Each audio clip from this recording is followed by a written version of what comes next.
My story is a bit of started, I guess, longer ago and evolved, um, which is how I'm ever evolving. In 2017, I found myself very stressed on a job.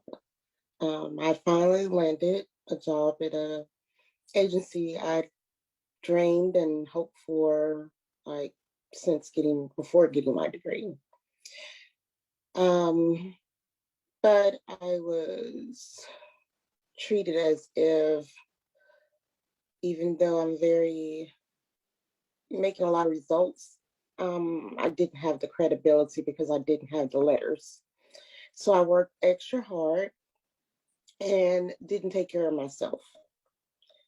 Um, but I was growing in my spirituality and didn't recognize it. So I put in a lot of effort and heart into helping others, which was I was helping people at a mental health agency. Um, I was in the school system with the youth. It evolved into not having clients, and I began to work with adults and youth. Well, having a history of mental health myself, I found myself so stressed and working to, I was sitting at my desk trying to catch up on a lot of paperwork and talking, thinking I was talking, but no one hearing me. And started feeling weak. And I kept saying, I'm taking a break, I'm taking a break. 6 hours later, I'm taking a break, I'm taking a break. Finally, I went to take a lunch break at 5 o'clock. I hadn't eaten all day. And I went home and pulled in my drive and stopped. I did not get all the way up to my carport. I felt like I was having a stroke, even though I didn't know what a stroke was, and I thought maybe it was an aneurysm and my head was just thumping. Fast forward through calling all of my family and eventually going back to work, I could not speak well. I started to have aphasia, which it wasn't the first time I'd had it, like back in 2009. And I didn't clue into any signals. Being a person that worked in that field, I had no clue what was going on. I'm like writing it off to everything. Um, but well, I didn't say I had no clue. I had an inkling, but I like no, everything's fine, as I always do. And all my family's out of town, like states away. And my friend takes me to the hospital. And I didn't know in between the time my family and her are conversing about me, but I didn't know what they were saying. So I get to one hospital and they said, decide to take me to another, and all my family decides to meet up because they had said they thought that I was having a mental breakdown. I get to the hospital and I'm fine. I'm extremely tired because I hadn't slept in about 3, 5, maybe it consists of 5 days. I had like 30 minutes every other day of sleep. And I get there and things unfold to worse. And needless to say, there's a lot of hallucinating and delusions. And but the real aha moment happened in the hospital, related to right before going to the hospital. The night before all of this happened, I had this really close spiritual connection with God that I felt like I was really having a nice little conversation. And all of a sudden, I understood everything. And if all the dots connected. And I remember having the conversation and saying to God, I'm not ready to go yet. Because I feel if I know everything, I got it together, my purpose is up. Time is up.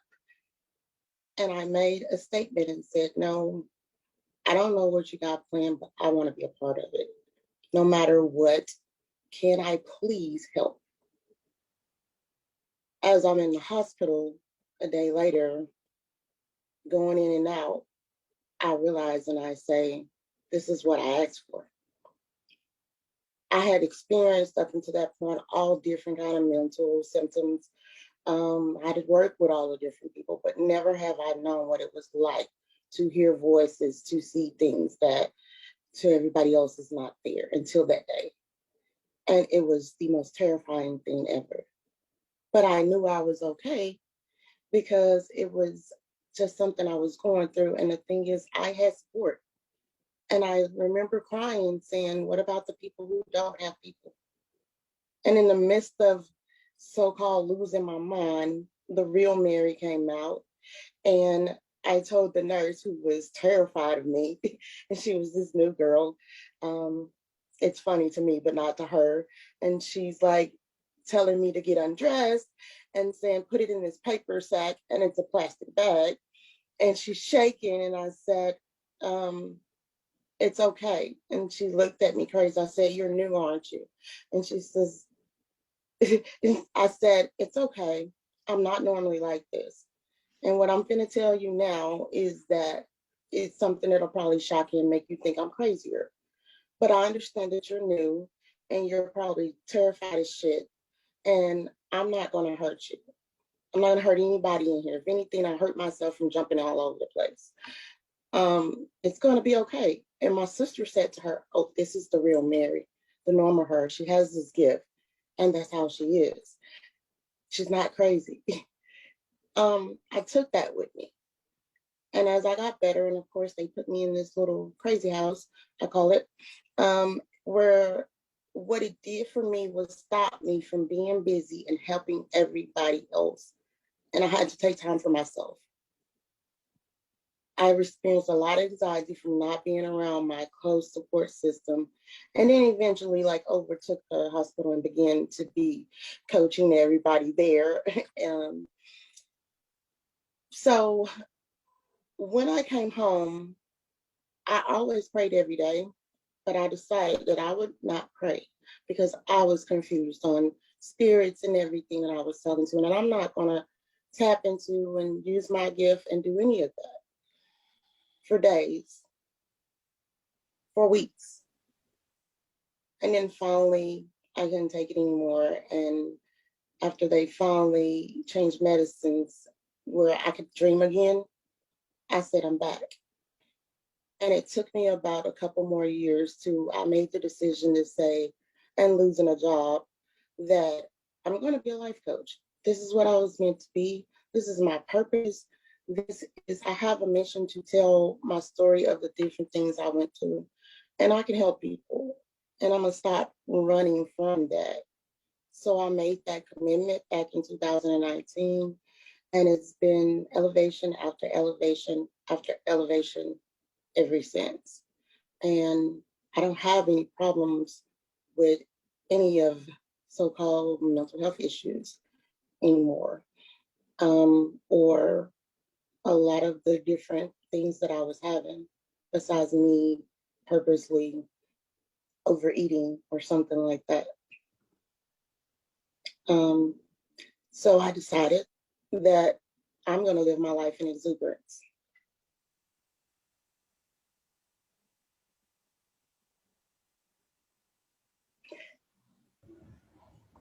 Thank you, Mary. Thank you.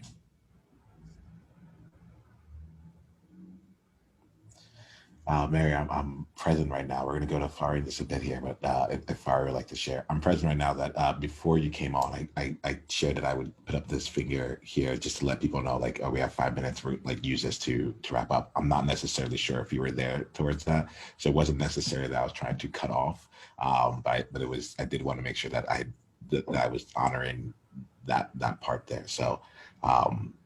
I'm like, I feel like there's a bit of a disconnect here. And I'm like, oh, I'm not trying to cut you off. I just want to make sure we also leave space here. Are you complete right now with what you had to share? Thank you then, Mary. All right, we'll have space for you here. And we'll continue, and then afterwards we'll just close out this space. Yeah, I'm happy to let Mary go on if she likes to go on, if she needs to speak more. So I can always do some other sessions. And I feel like Mary needs to vent that and say it. And it's really good for her to say it, because I spoke to her before, and it's wonderful to see her actually talking. Mhm. So I'm happy to give the time to Mary. Mary, how Mary, would you like to continue, love? I'll continue. I only have one more part to that, which is last year, before losing my brother and before getting to the TE group, I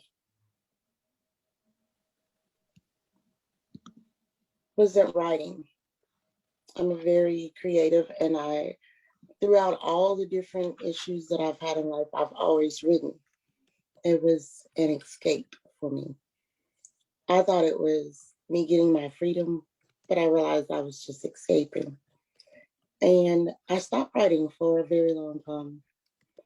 Well, not as long as before, because years before I stopped for years. But I stopped for several months, and I felt like this writer block where I couldn't write until I sat down and I was determined to write. And I started writing, and I just sat there and said, okay, here goes. And I thought that I was writing to myself or writing about writing. And I came up with this piece that I later titled Origin, which brought me to the best exuberance that I have now. And I got the name Exuberance and for my business by a default. That's not the original name I chose, but they said it was too close to another name. So it ended up really being the perfect name. But as I was writing my piece about origin that talks about how I started to experience some of the best times in my life after so much struggle and pain, and I was like the happiest ever. And but yet I felt lost. And as I kept writing, I realized that I missed the very thing that got me where I was and that kept me all the time, which was my writing. So I thought that's what I was writing about. And then I realized towards the end that my writing was really me I was talking about, that I had lost sight of myself throughout trying to help a lot of people and help them not go through as much as what I went through or extend a hand before things get worse. I realized that where was I in all of it? And what made me really realize was when my brother passed away and he got murdered in October of last year. And he always never let me make excuses for anything. He never let me wallow in anything. And I was the one person I was always my true self with. And I didn't realize it until he was gone. And when I thought about it, going through my grief, and I went back to my piece, the written piece, I realized that, hey, I didn't have my piece of self. And I really lost myself in the midst of trying to save the whole world. And I was the one that needed to be saving. So once I realized that and started to work on Mary, um, things got better.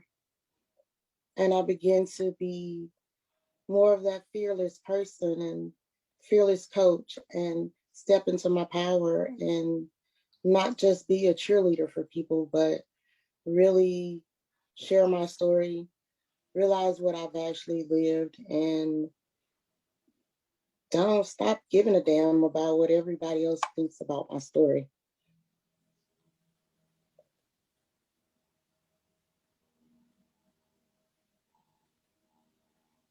Thank you, guys. Thank you. Thank you, Mary. Thank you, Mary. It's the World Joy Movement. Yeah. What was your greatest insight from this conversation? And if you want to come and be a part of a conversation like this live, it's really simple. Just go to beworldjoy.com and come introduce yourself and let's take the conversation to the next level because you're there now. All right, let's play.